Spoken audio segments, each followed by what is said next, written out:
ਵਿਸ਼ਨੂੰ ਤੇ ਮਹੇਸ਼ ਹੀ ਕੇਵਲ ਸੰਸਾਰ ਨੂੰ ਚਲਾ ਰਹੇ ਹਨ, ਮਾਰ ਰਹੇ ਹਨ ਤੇ ਪਾਲਣਾ ਕਰ ਰਹੇ ਨੇ, ਉਹਨਾਂ ਨੂੰ ਇਸ ਗੱਲ ਦਾ ਪਤਾ ਲੱਗ ਜਾਂਦਾ ਵੀ ਨਹੀਂ, ਏਕਾ ਮਾਈ ਜੁਗਤ ਵਿਆਈ ਤਿੰਨ ਚੇਲੇ ਪ੍ਰਵਾਨ, ਇੱਕ ਸੰਸਾਰੀ ਇੱਕ ਭੰਡਾਰੀ ਇੱਕ ਲਾਈ ਦੀ ਬਾਣ, ਜਿਵ ਤਿਸ ਭਾਵੈ ਤਿਵੈ ਚਲਾਵੈ ਜਿਵ ਹੋਵੈ ਫਰਮਾਨ, ਉਹ ਵੇਖੈ ਉਹਨਾਂ ਨਦਰ ਨਾ ਆਵੈ।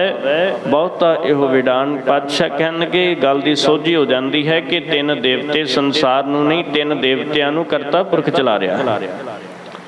ਜੇ ਸਨਾਤਨ ਮਤ ਮੰਨਦਾ ਦੇਵਤਿਆਂ ਨੂੰ ਤੇ ਮਹਾਰਾਜ ਕਹਿਣਗੇ ਫਿਰ ਦੇਵਤੇ ਸੰਸਾਰ ਨੂੰ ਨਹੀਂ, ਸੰਸਾਰ ਇਸ ਧਰਤੀ ਦੇ ਉੱਪਰ ਤੇ ਕਰਤੇ ਪੁਰਖ ਦੇ ਅਧੀਨ ਤੇ ਦੇਵਤੇ ਵੀ ਕਰਤੇ ਪੁਰਖ ਦੇ ਹੁਕਮ ਨਾਲ ਚੱਲ ਰਹੇ। ਸੁਣਿਐ ਮੁਖ ਸਲਾਹਣ ਮੰਦ, ਮਹਾਰਾਜ ਕਹਿਣਗੇ ਜਿਹੜੇ ਮਨੁੱਖ ਆਤਮਿਕ ਤੌਰ ਤੇ ਮੰਦੇ ਹਨ, ਦਿਨ ਰਾਤ ਵਾਸ਼ਨਾ ਤੇ ਵਿਕਾਰਾਂ ਵਿੱਚ ਬਤੀਤ ਹੁੰਦਾ ਹੈ, ਦਿਨ ਰਾਤ ਆਤਮਿਕ ਅਗਿਆਨਤਾ ਵਿੱਚ ਜਿਹੜਾ ਹੈ ਉਹ ਬਤੀਤ ਹੁੰਦਾ ਹੋਵੇ ਤੇ ਸਤਿਗੁਰੂ ਸਾਹਿਬ ਸੱਚੇ ਪਾਤਸ਼ਾਹ ਮਹਾਰਾਜ ਕਹਿਣ ਲੱਗੇ ਸੁਣ ਲੈਣ ਦੇ ਨਾਲ ਅਵਸਥਾ ਕੀ ਬਣਦੀ ਹੈ। ਸੁਣਿਐ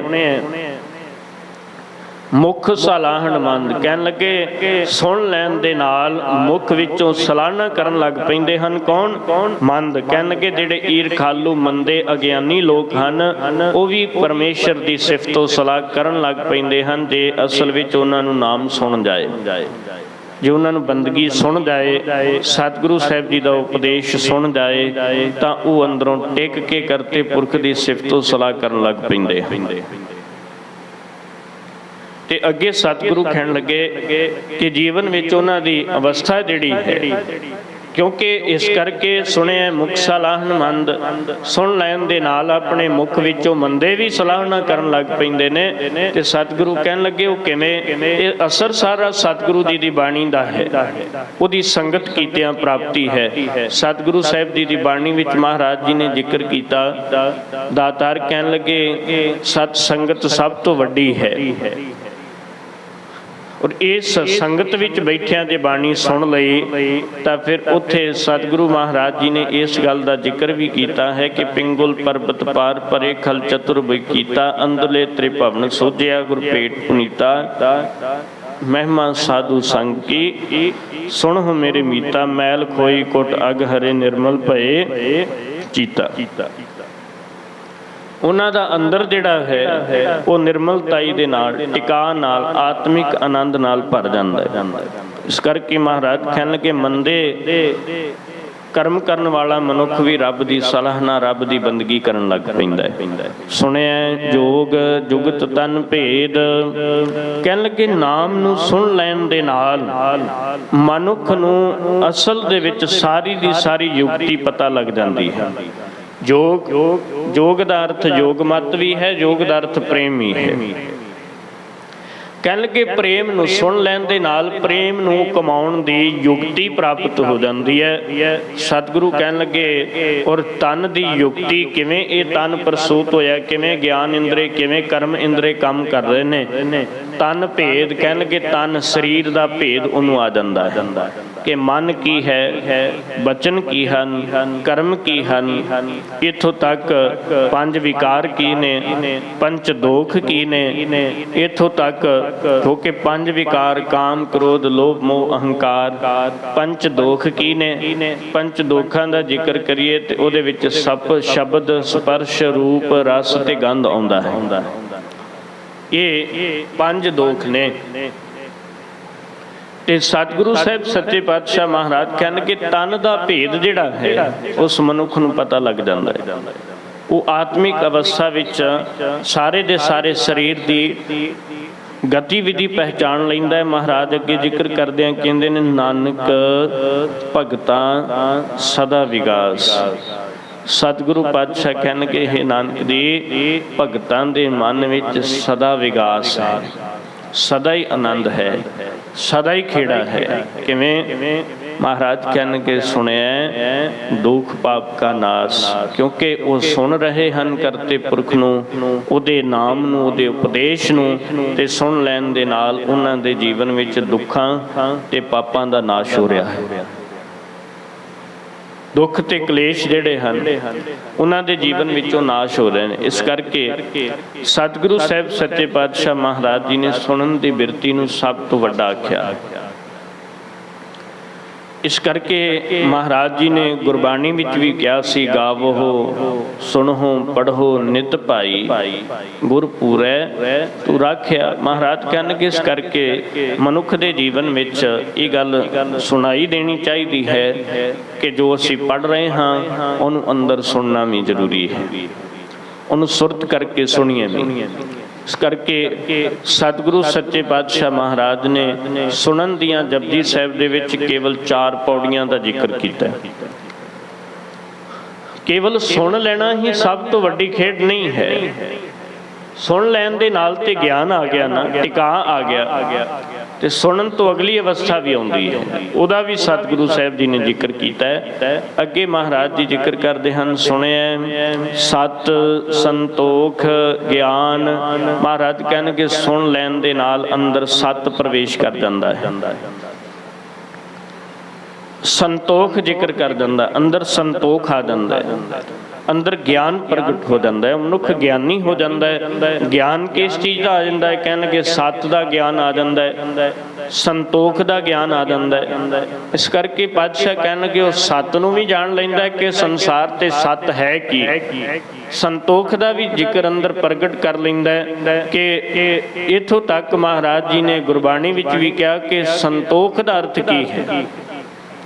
ਸੰਤੋਖ ਦਾ ਅਰਥ ਹੈ ਕਿ ਉਹਦੇ ਹੁਕਮ ਵਿੱਚ, ਉਹਦੇ ਭਾਣੇ ਵਿੱਚ ਰਹਿ ਕੇ ਸਮਾਂ ਬਤੀਤ ਕਰਨਾ। ਤੇ ਕਈ ਸੰਤੋਖੀ ਇਸ ਕਰਕੇ ਹੋ ਜਾਂਦੇ ਨੇ ਕਿ ਵਸਤੂ ਪ੍ਰਾਪਤ ਨਹੀਂ ਹੋਈ, ਵਸਤੂ ਮਿਲੀ ਨਹੀਂ ਤੇ ਅਸੀਂ ਫਿਰ ਸੰਤੋਖੀ ਹੋ ਗਏ। ਨਹੀਂ, ਆਪਾਂ ਕਿਸੇ ਵੇਲੇ ਇਸ ਗੱਲ ਦਾ ਨਿਰਣਾ ਲੈਂਦੇ ਆ ਨਾ ਵੀ ਚਲੋ 5 ਸਾਲ ਹੋ ਗਏ, 7 ਸਾਲ ਹੋ ਗਏ ਵੀ ਆ ਵਸਤੂ ਮਿਲੀ ਨਹੀਂ, ਤੇ ਆਪਾਂ ਕਹਿੰਦੇ ਹੁਣ ਤੇ ਸੰਤੋਖ ਰੱਖ ਲਿਆ। ਨਹੀਂ, ਸੰਤੋਖ ਰੱਖ ਨਹੀਂ ਲਿਆ, ਪਤਾ ਹੈ ਕਿ ਉਸ ਵਸਤੂ ਤੱਕ ਪਹੁੰਚ ਨਹੀਂ ਬਣਨੀ, ਇਸ ਕਰਕੇ ਸਬਰ ਹੋ ਗਿਆ। ਜ਼ੋਰ ਤਾਂ ਆਪਾਂ ਪੂਰਾ ਲਾਉਂਦੇ ਰਹੇ। ਸਤਿਗੁਰੂ ਕਹਿਣ ਲੱਗੇ ਸੰਤੋਖ ਜਿਹੜਾ ਹੈ ਉਹ ਮਨੁੱਖ ਦੇ ਜੀਵਨ ਵਿੱਚ ਆਤਮਿਕ ਟਿਕਾਅ ਵਾਸਤੇ ਬੜਾ ਜ਼ਰੂਰੀ ਹੈ। ਸਤਿਗੁਰੂ ਕਹਿਣ ਲੱਗੇ ਜਿਵੇਂ ਖੇਤੀ ਬੀਜ ਕੇ ਆਮ ਕਿਸਾਨ ਜਿਹੜਾ ਹੈ ਉਹ ਸੁਹਾਗਾ ਫੇਰਦਾ ਨਾ ਵੀ ਬੀਜ ਪੰਛੀ ਨਾ ਖਰਾਬ ਕਰ ਜਾਣ, ਬੀਜ ਠੰਡਾ ਰਹੇ, ਅੰਦਰ ਉਹ ਲੁਕਿਆ ਰਹੇ, ਧੁੱਪ ਉਹਨੂੰ ਸਾੜ ਨਾ ਸਕੇ, ਉਹ ਬੀਜ ਅੰਦਰ ਟਿਕਿਆ ਰਹੇ ਧਰਤੀ ਤੇ ਨਮੀ ਵਿੱਚ। ਇਸ ਕਰਕੇ ਸੁਹਾਗਾ ਫੇਰ ਦਿੱਤਾ ਜਾਂਦਾ ਹੈ ਬੀਜ ਦਾ ਛਿੱਟਾ ਦੇ ਕੇ। ਤੇ ਸਤਿਗੁਰੂ ਸਾਹਿਬ ਮਹਾਰਾਜ ਵੀ ਤਾਂ ਇਹ ਗੱਲ ਕਹਿ ਰਹੇ ਨੇ। ਮਹਾਰਾਜ ਕਹਿਣਗੇ ਜਦੋਂ ਇਹ ਹਿਰਦੇ ਰੂਪੀ ਆ ਸਰੀਰ ਰੂਪੀ ਧਰਤੀ ਵਿੱਚ ਨਾਮ ਬੀਜਣਾ ਹੈ ਤੇ ਨਾਮ ਨੂੰ ਬੀਜਣ ਤੋਂ ਬਾਅਦ ਸੰਤੋਖ ਦਾ ਸੁਹਾਗਾ ਫੇਰਨਾ ਬੜਾ ਜ਼ਰੂਰੀ ਹੈ। ਸਤਿਗੁਰੂ ਜੀ ਨੇ ਗੁਰਬਾਣੀ ਵਿੱਚ ਕਿਹਾ, ਮਨ ਹਾਲੀ ਕਿਰਸਾਨੀ ਕਰਨੀ, ਸ਼ਰਮ ਪਾਣੀ ਤਨ ਖੇਤ, ਨਾਮ ਬੀਜ ਸੰਤੋਖ ਸੁਹਾਗਾ ਰੱਖ ਗਰੀਬੀ ਵੇਸ। ਕਹਿਣ ਤੋਂ ਭਾਵ ਕਿ ਸੰਤੋਖ ਰੱਖਣਾ ਪਏਗਾ। ਸੰਤੋਖ ਦਾ ਅਰਥ ਇਹ ਹੈ ਕਿ ਜਿਵੇਂ ਮਹਾਰਾਜ ਕਹਿਣਗੇ ਬਾਣੀ ਪੜ੍ਹੀ ਹੈ ਨਾ, ਤੇ ਉਸ ਬਾਣੀ ਦੇ ਉੱਪਰ ਮਨੁੱਖ ਜਿਹੜਾ ਹੈ ਉਹ ਸਬਰ ਨਾਲ, ਸੰਤੋਖ ਨਾਲ ਟਿਕਾ ਰੱਖੇ। ਲੋਕਾਂ ਵਿੱਚ ਜਾ ਕੇ ਵਿਚਰ ਕੇ ਨਾ ਦੱਸੇ ਕਿ ਮੈਂ ਇੰਨੀ ਪੜ੍ਹ ਲਈ। ਉਹ ਜਿੰਨਾ ਕੁਝ ਉਹਨੂੰ ਮਿਲ ਰਿਹਾ ਹੈ ਇਹ ਨਹੀਂ ਦੱਸਣਾ ਕਿ 10 ਬੰਦਿਆਂ ਵਿੱਚ ਜਾ ਕੇ ਬੈਠੀਏ ਤੇ ਅਸੀਂ ਤੇ 5 ਘੰਟੇ ਜੁੜਦੇ ਹਾਂ, 4 ਘੰਟੇ ਦਾ ਸਾਡਾ ਨਿਤਨੇਮ ਹੈ, ਅਭਿਆਸ ਹੈ। ਨਹੀਂ, ਮਹਾਰਾਜ ਕਹਿਣ ਲੱਗੇ ਕਿ ਜੋ ਮਿਲ ਰਿਹਾ ਹੈ ਉਹਦੇ ਵਿੱਚ ਸੰਤੋਖ ਰੱਖਣਾ, ਜੋ ਪ੍ਰਾਪਤ ਹੋਇਆ ਉਹਨੂੰ ਸਾਂਭ ਕੇ ਰੱਖਣਾ, ਇਹ ਜੀਵਨ ਦਾ ਸ੍ਰੇਸ਼ਟ ਪੱਖ ਹੈ। ਕੱਲਾ ਸੰਤੋਖ ਇਹ ਨਹੀਂ ਹੈ ਕਿ ਵਸਤੂ ਨਹੀਂ ਮਿਲੀ ਤੇ ਆਪਾਂ ਕਹਿ ਦਿੱਤਾ ਜੀ ਵਸਤੂ ਨਹੀਂ ਮਿਲੀ, ਆਪਾਂ ਸੰਤੋਖ ਰੱਖ ਲਿਆ, ਜਿਹੜੀ ਮਿਲ ਗਈ ਹੈ ਉਹਦਾ ਵੀ ਸੰਤੋਖ ਰੱਖਣਾ ਪਏਗਾ। ਕੋਈ ਆਪਾਂ ਰੌਲਾ ਨਾ ਪਾਈਏ। ਮਹਾਰਾਜ ਨੇ ਇਸ ਗੱਲ ਦਾ ਵੀ ਜ਼ਿਕਰ ਕੀਤਾ ਹੈ ਵੀ ਰਤਨ ਹੀਰਾ ਜਿਹੜਾ ਹੈ ਜਿਹਨੂੰ ਲੱਭ ਜਾਂਦਾ ਹੈ ਮਨੁੱਖ ਨੂੰ ਲੁਕਾ ਕੇ ਰੱਖਦਾ। ਹਰ ਕੋਈ ਨੂੰ ਲੁਕਾ ਕੇ ਰੱਖਦਾ। ਪਤਾ ਹੈ ਵੀ ਫਾਇਦਾ ਮੇਰਾ ਹੀ ਹੈ ਇਹਦੇ ਵਿੱਚ, ਲੋਕਾਂ ਨੂੰ ਨਾ ਪਤਾ ਲੱਗੇ। ਪਰ ਜਦੋਂ ਬੰਦਗੀ ਦੀ ਗੱਲ ਆਉਂਦੀ ਹੈ ਆਪਾਂ ਸਾਰੇ ਪਾਸੇ ਰੌਲਾ ਪਾ ਕੇ ਦੱਸਣ ਦਾ ਯਤਨ ਕਰਦੇ ਹਾਂ। ਸਤਿਗੁਰੂ ਮਹਾਰਾਜ ਅੱਗੇ ਜ਼ਿਕਰ ਕਰਦੇ ਹਨ, ਕਹਿਣ ਲੱਗੇ ਸੁਣਨਾ ਸਭ ਤੋਂ ਵੱਡੀ ਖੇਡ ਹੈ, ਪਰ ਸੁਣਿਆ 68 ਕਾ ਇਸ਼ਨਾਨ। ਮਹਾਰਾਜ ਕਹਿਣ ਲੱਗੇ ਸੁਣ ਲੈਣ ਦੇ ਨਾਲ ਅੰਦਰ ਇਵੇਂ ਦਾ ਟਿਕਾ ਬਣਦਾ ਹੈ ਕਿ ਜਿਵੇਂ ਹਿੰਦੂਇਜ਼ਮ ਦੇ ਅੰਦਰ ਹਿੰਦੂ ਮਤ ਦੇ ਲੋਕ 68 ਤੀਰਥਾਂ ਤੇ ਇਸ਼ਨਾਨ, 68 ਅਸਥਾਨਾਂ ਤੇ ਇਸ਼ਨਾਨ ਕਰਕੇ ਫਿਰ ਕਹਿੰਦੇ ਨੇ ਕਿ ਸਾਡਾ ਜੀਵਨ ਦਾ ਪਾਰ ਉਤਾਰਾ ਹੋ ਗਿਆ, ਸਾਡਾ ਜੀਵਨ ਸ੍ਰੇਸ਼ਟ ਬਣ ਗਿਆ, ਪਾਰ ਉਤਾਰਾ ਹੋ ਗਿਆ, ਸਾਡਾ ਭਲਾ ਹੋ ਗਿਆ। ਮਹਾਰਾਜ ਕਹਿਣਗੇ ਇਸੇ ਤਰ੍ਹਾਂ ਸਿੱਖ ਬਾਣੀ ਸੁਣ ਕੇ ਇੰਨਾ ਫਲ ਪ੍ਰਾਪਤ ਕਰ ਲੈਂਦਾ। ਉਹਦਾ ਮਨ 68 ਤੀਰਥਾਂ ਤੇ ਇਸ਼ਨਾਨ ਕਰਨ ਦੇ ਵਾਂਗ ਹੀ ਪਵਿੱਤਰ ਹੋ ਜਾਂਦਾ ਹੈ ਜਦੋਂ ਅਸੀਂ ਬਾਣੀ ਨੂੰ ਸੁਣ ਰਹੇ ਹਾਂ। ਸੁਣਿਆ 68 ਕਾ ਇਸ਼ਨਾਨ। ਮਹਾਰਾਜ ਕਹਿਣਗੇ ਸੁਣ ਲੈਣ ਦੇ ਨਾਲ 68 ਤੀਰਥਾਂ ਵਰਗਾ ਫਲ ਜਿਹੜਾ ਹੈ ਮਨੁੱਖ ਦੇ ਜੀਵਨ ਵਿੱਚ ਇੰਨੀ ਸੰਤੁਸ਼ਟੀ ਆ ਜਾਂਦੀ ਹੈ। ਸੁਣਿਆ ਪੜ ਪਾਵਹਿ ਮਾਨ। ਹੁਣ ਅਸਲ ਵਿੱਚ ਪੜ੍ਹਨਾ ਵਿਦਵਤਾ ਦੇ ਤਲ ਤੇ ਵੇਖੀਏ ਬੜੇ ਲੋਕ ਪੜ੍ਹੇ ਹਨ ਪਰ ਮਾਣ ਕਿਸੇ ਕਿਸੇ ਨੂੰ। 4 ਸਾਥੀਆਂ ਨੇ ਇੱਕੋ ਜਿਹੇ ਨੰਬਰ ਲਏ, ਇੱਕੋ ਜਿਹੀ ਪੜ੍ਹਾਈ ਕੀਤੀ, ਇੱਕੋ ਜਿਹੀ ਔਰ ਟ੍ਰੇਨਿੰਗ ਕੀਤੀ, ਇੱਕੋ ਕਾਲਜ ਤੋਂ ਪੜ੍ਹੇ, ਪਰ ਕਾਰਨ ਕੀ ਬਣਿਆ? ਉਹ ਚਾਰਾਂ ਨੂੰ ਤੇ ਨੌਕਰੀ ਨਹੀਂ ਨਾ ਪ੍ਰਾਪਤ ਹੋਈ। ਪੜ੍ਹਾਈ ਇੱਕੋ ਜਿਹੀ, ਨੰਬਰ ਵੀ ਇੱਕੋ ਜਿਹੇ ਹੋ ਸਕਦੇ ਨੇ, ਪਰ ਮਾਣ ਨਹੀਂ ਪ੍ਰਾਪਤ ਹੋਇਆ। ਕਿਸੇ ਵੇਲੇ ਇਸ ਤਰ੍ਹਾਂ ਹੁੰਦਾ ਵੀ ਕਿਸੇ ਨੂੰ ਨੌਕਰੀ ਕੋਈ ਨਹੀਂ ਮਿਲੀ ਤੇ ਪਰਮੇਸ਼ਰ ਦੀ ਵਡਿਆਈ ਬਹੁਤ ਮਿਲ ਗਈ ਔਰ ਉਹ ਨੌਕਰੀ ਤੋਂ ਬਗੈਰ ਹੀ ਏਡਾ ਵੱਡਾ ਬਿਜ਼ਨਸ ਖੋਲ੍ਹ ਕੇ ਬੈਠ ਗਿਆ ਕਿ ਸਾਰੇ ਲੋਕ ਉਹਦੇ ਕੋਲ ਨੌਕਰੀ ਲੈਣ ਵਾਸਤੇ ਆ ਗਏ। ਮਨੁੱਖ ਪੜ੍ਹ ਰਿਹਾ ਹੈ, ਭਾਵੇਂ ਇਹ ਸੰਸਾਰੀ ਗੱਲ ਹੈ, ਸੰਸਾਰਿਕ ਵਿਦਵਤਾ ਦੀ। ਸਤਿਗੁਰੂ ਕਹਿਣ ਲੱਗੇ ਜਦੋਂ ਰੱਬ ਦੀ ਬੰਦਗੀ ਸੁਣਨ ਲੱਗ ਪਈ ਨਾ, ਭਾਵ ਜਿਹੜਾ ਸ਼ਬਦ ਅਸੀਂ ਵਾਹਿਗੁਰੂ ਕਿਹਾ ਤੇ ਉਹ ਅੰਦਰੋਂ ਵੀ ਸੁਣਨ ਲੱਗ ਪਿਆ। ਜਿਵੇਂ ਆਪਾਂ ਨਵਾਂ ਘਰ ਤਿਆਰ ਕੀਤਾ ਹੋਵੇ, ਅਜੇ ਪਲਸਤਰ ਹੋਏ ਹੁਣ ਨਵੇਂ ਤੇ ਆਵਾਜ਼ ਗੂੰਜਦੀ ਹੈ ਨਾ ਘਰਾਂ ਵਿੱਚ, ਉੱਚੀ ਆਵਾਜ਼ ਦਿੰਦੇ ਆ ਤੇ ਉਧਰੋਂ ਵੀ ਆਵਾਜ਼ ਆਉਂਦੀ ਹੈ। ਸਾਡੀ ਆਵਾਜ਼ ਗੂੰਜਦੀ ਹੈ ਜਾ ਕੇ, ਇੱਕ ਵਾਰੀ ਆਵਾਜ਼ ਦਿੰਦੇ ਦੂਜੀ ਫਿਰ ਵਾਪਸ ਆਉਂਦੀ ਹੈ। ਉਹਦਾ ਕਾਰਨ ਕੀ ਹੈ ਕਿ ਅਸਲ ਵਿੱਚ ਜੋ ਅਸੀਂ ਆਖਿਆ ਉਹ ਦੁਬਾਰਾ ਆ ਰਿਹਾ ਹੈ, ਵਾਪਸ ਆ ਰਿਹਾ ਸਾਡੇ ਵੱਲ। ਆਈ ਸਤਿਗੁਰੂ ਸਾਹਿਬ ਸੱਚੇ ਪਾਤਸ਼ਾਹ ਮਹਾਰਾਜ ਕਹਿਣ ਲੱਗੇ ਜੇ ਮੂੰਹ ਨਾਲ ਆਖਿਆ ਤੇ ਹਿਰਦੇ ਕਰਕੇ ਵਾਪਸ ਵੀ ਸੁਣਨਾ ਚਾਹੀਦਾ। ਅਸੀਂ ਆਵਾਜ਼ਾਂ ਬਾਹਰ ਵਾਲਿਆਂ ਨੂੰ ਨਹੀਂ ਦੇਣੀਆਂ, ਅੰਦਰ ਵਾਲਿਆਂ ਨੂੰ ਦੇਣੀਆਂ। ਵਾਹਿਗੁਰੂ ਦਾ ਸਿਮਰਨ ਇਸ ਤਰ੍ਹਾਂ ਨਹੀਂ ਕਰਨਾ ਵੀ ਘਰ ਦੇ ਜਾਗ ਜਾਣ, ਲੋਕ ਜਾਗ ਜਾਣ, ਪਤਾ ਲੱਗਦਾ ਹੈ ਉੱਚੀ ਨਹੀਂ। ਅਸਲ ਵਿੱਚ ਅੰਦਰ ਨੂੰ ਜਗਾਉਣ ਵਾਸਤੇ ਸਿਮਰਨ ਹੈ। ਮਹਾਰਾਜ ਨੇ ਇਸੇ ਕਰਕੇ ਕਿਹਾ ਕਿ ਬੜੇ ਲੋਕ ਇਸੇ ਸਿਮਰਨ ਵਾਸਤੇ ਧਾਰਮਿਕ ਗ੍ਰੰਥਾਂ ਦਾ ਅਭਿਆਸ ਕਰ ਰਹੇ ਨੇ। ਬੜੇ ਲੋਕ ਮਹਾਰਾਜ ਨੇ ਗੁਰਬਾਣੀ ਵਿੱਚ ਵੀ ਇਸ ਗੱਲ ਦਾ ਜ਼ਿਕਰ ਕੀਤਾ। ਦਾਤਾਰ ਕਹਿਣਗੇ ਪਾਠ ਪੜ੍ਹਿਓ ਅਰ ਵੇਦ ਵਿਚਾਰਿਓ, ਨਿਵਲ ਭੋਨਗਮ ਸਾਧੇ। ਬੜਾ ਯਤਨ ਕੀਤਾ। ਮਹਾਰਾਜ ਨੇ ਕਿਹਾ ਪੜ ਗੱਡੀ ਲੱਦੀ ਹੈ, ਪੜ ਭਰੀਐ ਸਾਥ, ਪੜ ਬੇੜੀ ਪਾਈਐ, ਪੜ ਗੱਡੀਐ ਖਾਤ, ਪੜੀਐ ਜੇਤੇ ਬਰਸ ਪੜੀਐ ਜੇਤੇ ਮਾਸ, ਪੜੀਐ ਜੇਤੀ ਆਰਜਾ, ਪੜੀਐ ਜੇਤੇ ਸਾਸ। ਨਾਨਕ ਲੇਖੈ ਇੱਕ ਗੱਲ ਹੋਰ ਹਉ ਮੈਂ ਚਖਣਾ ਝਾਖ। ਪੜ੍ਹਦਿਆਂ ਇੰਨਾ ਹੰਕਾਰ ਆ ਗਿਆ, ਮੈਂ ਇੰਨੇ ਗ੍ਰੰਥ ਪੜ੍ਹੇ ਹਨ, ਇਸ ਵਿਦਵਾਨ ਤੋਂ ਪੜ੍ਹਿਆ ਹਾਂ, ਇੰਨੇ ਕੁ ਪੜ੍ਹ ਲਏ। ਮਹਾਰਾਜ ਕਹਿਣਗੇ ਨਹੀਂ, ਅਸਲ ਵਿੱਚ ਜਿਹੜੀ ਜੀਵਨ ਦੇ ਵਿੱਚ ਪ੍ਰਾਪਤੀ ਹੈ, ਦਾਤਾਰ ਕਹਿਣ ਲੱਗੇ ਉਹ ਇਹ ਹੈ ਕਿ ਸੁਣਿਆ ਪੜ ਪਾਵਹਿ ਮਾਨ। ਭਾਵ ਕਿ ਜੋ ਮਨੁੱਖ ਬੰਦਗੀ ਨੂੰ ਆਪਣੇ ਜੀਵਨ ਦਾ ਆਧਾਰ ਬਣਾ ਕੇ ਰੱਬ ਤੱਕ ਪਹੁੰਚਣ ਦਾ ਯਤਨ ਕਰਦਾ ਹੈ, ਸਤਿਗੁਰੂ ਸਾਹਿਬ ਸੱਚੇ ਪਾਤਸ਼ਾਹ ਕਹਿਣ ਲੱਗੇ ਉਹ ਮਾਣ ਪ੍ਰਾਪਤ ਕਰਦਾ ਹੈ। ਭਾਵ ਕਿ ਉਹਦੀ ਕੱਲੀ ਗੱਲ ਜਿਹੜੀ ਪਰਮੇਸ਼ਰ ਦੇ ਦਰ ਦੀ ਉਹ ਵਿਆਖਿਆ ਵੀ ਕਰਦਾ, ਉਹਦੇ ਅੰਦਰ ਆਨੰਦ ਬਣਾਉਂਦੀ ਹੈ। ਮਹਾਰਾਜ ਨੇ ਕਿਹਾ ਗੁਰਪ੍ਰਸਾਦੀ। ਹੁਣ ਵੇਖੋ ਇੱਥੇ ਧਿਆਨ ਨਾਲ, ਗੁਰਪ੍ਰਸਾਦੀ ਵਿਦਿਆ ਵਿਚਾਰੈ ਪੜ ਪਾਵਹਿ ਮਾਨ। ਮਾਨ ਦਾ ਅਰਥ ਹੈ ਸਤਿਕਾਰ ਪ੍ਰਾਪਤ ਕਰਨਾ, ਸ੍ਰੇਸ਼ਟਤਾ ਨੂੰ ਪ੍ਰਾਪਤ ਹੋ ਜਾਣੀ। ਜਦੋਂ ਵਿਦਵਤਾ ਦੀ ਵਿਚਾਰ ਕਰਦਾ ਹੈ ਤੇ ਗੁਰੂ ਦੀ ਕਿਰਪਾ ਨਾਲ ਉਹਨੂੰ ਮਾਣ ਪ੍ਰਾਪਤ ਹੁੰਦਾ ਹੈ, ਉਹਨੂੰ ਲੋਕਾਂ ਵਿੱਚ ਸਨਮਾਨ ਪ੍ਰਾਪਤ ਹੁੰਦਾ ਹੈ, ਸਤਿਕਾਰ ਪ੍ਰਾਪਤ ਹੁੰਦਾ ਹੈ। इस करके महाराज कहन लगे संसार ते बेअंत लोग सुन के पढ़ के विचार के फिर भी और हंकार प्रगट करके अपना सारा कुछ गवा बैठते हैं, पर कुछ पढ़ के रब की गल परमेश्वर के घर की गल जी हुण भाई गुरदास किते थोड़ा पढ़े सन,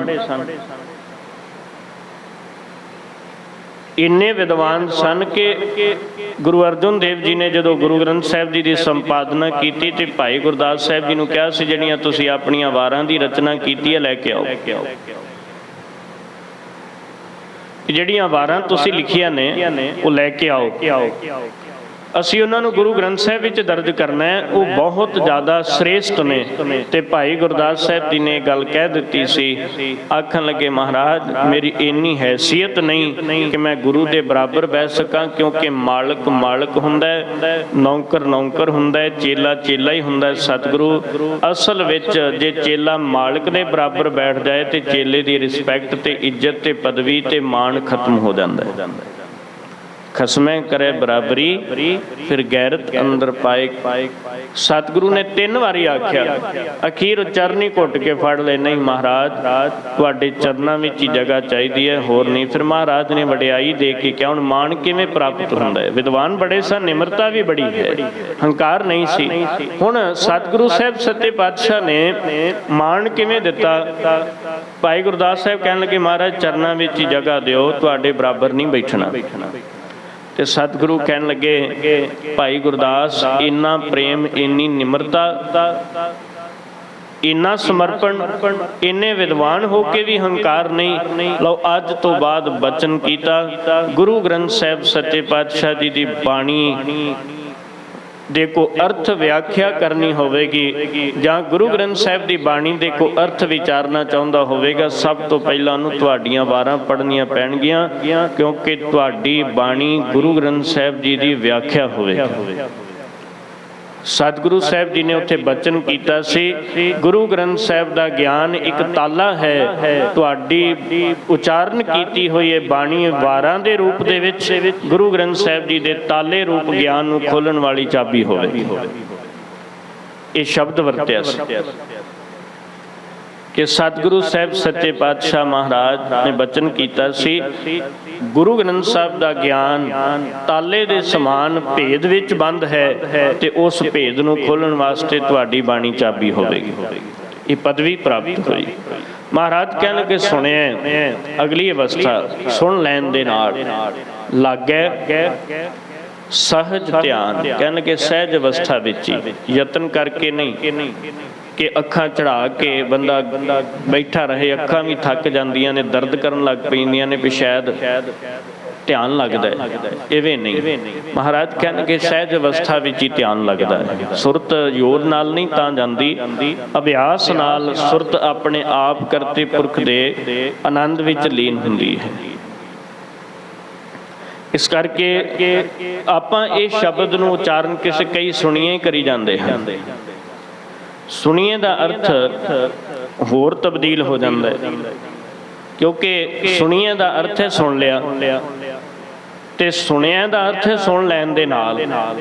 इस तरह ने भावें गुरबाणी ते व्याकरण नहीं ढुक सकती, पर फिर भी आप जी के सन्मुख बेनती करा कि सुनिया नाने नूं सिहारी है, सुनिया कई सुनिया कही जाते हैं, नन्ना शब्द उचारण करते, इत्थे उचारण होना है सुनिया लागै सहज ध्यान। महाराज कहणगे सहज अवस्था विच ध्यान जुड़ जाता है, अंदर जिहड़ा है वो टिक जाता है, तो फिर पूरी अडोलता आ जाती है। डोलदा नहीं फिर ते मनुख ही अवस्था विच कहंदा है कि डगमग छाड़ रे मन बोरा। हुण टिकदा नानक भगता सदा विगास सुनिया दुख पाप का नाश। सतगुरु साहिब सच्चे पातशाह कहणगे नानक दी भगतां दे हिरदियां विच सदा ही विगास है। क्यों? क्योंकि सुन लैण दे नाल असल विच दुखां दा पापां दा कलेशां दा नाश हो गया। अंदर दे क्लेश दुख रोग संताप उतरे सुनी सच्ची बाणी। पातशाह कहणगे सुन लैण दे नाल आ अवस्था अंदर बन गई। सतगुरु साहिब सच्चे पातशाह दे ਪਾਵਨ ਬਚਨਾਂ ਵਿੱਚੋਂ 3 ਪੌੜੀਆਂ ਦੀ ਸੁਣੇ ਵਾਲੀਆਂ 3 ਪੌੜੀਆਂ ਦੀ ਵਿਚਾਰ ਆਪਾਂ ਅੱਜ ਕੀਤੀ ਹੈ। ਸਤਿਗੁਰੂ ਦੀ ਕਿਰਪਾ ਕਰਨ ਸਾਨੂੰ ਸਾਰਿਆਂ ਨੂੰ ਸਤਿਗੁਰੂ ਦੀ ਮੱਤ ਆਏ, ਗੁਰੂ ਵਾਲੇ ਬਣੀਏ। ਇੰਨੀ ਕੁ ਹਾਜ਼ਰੀ ਆਪ ਸਮੂਹ ਸਾਧ ਸੰਗਤ ਜੀ ਨੇ ਪ੍ਰਵਾਨ ਕਰਨੀ ਜੀ। ਭੁੱਲ ਚੁੱਕ ਦੀ ਖਿਮਾ ਆਪ ਜੀ ਬਖਸ਼ੋ ਅਸੀਸ, ਬੁਲਾਓ ਫਤਿਹ। ਵਾਹਿਗੁਰੂ ਜੀ ਕਾ ਖਾਲਸਾ